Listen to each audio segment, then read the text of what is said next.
નમસ્કાર, જય માતાજી દોસ્તો, ફરીથી સ્વાગત છે અમારા વિડીયોમાં.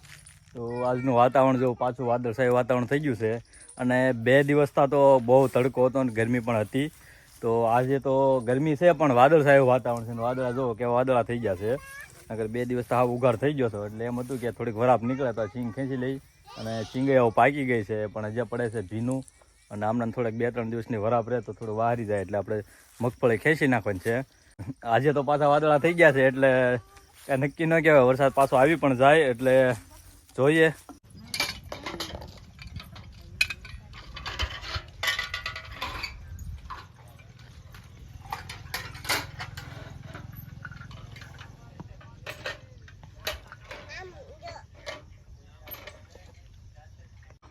નીલકંઠ ને મલ્લુની ના હિસકે છે અને ગોલું જો રસોડા માટે મારે છે. શું કરે છો? હે હંતાઈ જો ને કોડા બતાઈ જો. આ છે અમારું રસોડું અને આ બધા દેશી વાસણો જુઓ અને આ ચૂલો છે અને આજે બનાવવાનો છે રીંગણાનો ઓળો. તો જો રીંગણા આવી ગયા છે નવા, આગળ થોડી વારમાં આપણે ઓળો બનાવવાની તૈયારી કરવાની છે.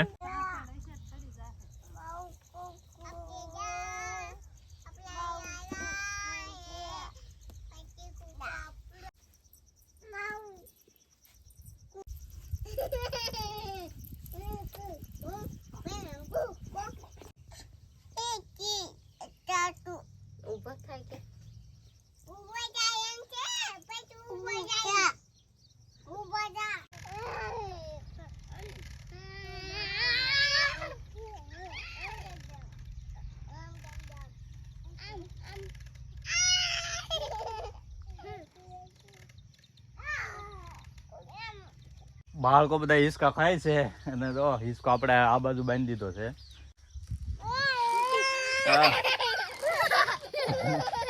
એને બેસી ગયા છે ને હિસકા ખાય છે. તો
જમવાનું બની ગયું છે, બપોર થઈ ગયા છે એટલે ભૂખે લાગી છે અને મસ્ત મજાનો રીંગણાનો ઓળો બન્યો છે અને બાજરીના રોટલા છે. તો સરસ મજાનું ખાવાનું છે. તો ચાલો હવે જમી લઈએ. અત્યારે વાડીએ સરસ મજાનું વાતાવરણ છે. જો કેવું મસ્ત વાતાવરણ છે અને આ લીલી સામ મગફળી છે અને બપોરનો ટાઈમ થઈ ગયો એટલે જમવાનો ટાઈમ થઈ ગયો છે અને આપણે જમવામાં બનાવ્યો છે રીંગણાનો ઓળો અને જો થાળીમાં પીરસાઈ ગયું છે. તો જમવામાં રીંગણાનો ઓળો છે, બાજરીના રોટલા છે, સલાડ છે, છાશ છે, મસ્ત મજાનું જમવાનું છે. જો એકદમ હવે તો મોઢામાં પાણી આવે છે. સરસ મજાનો ઓળો બન્યો છે.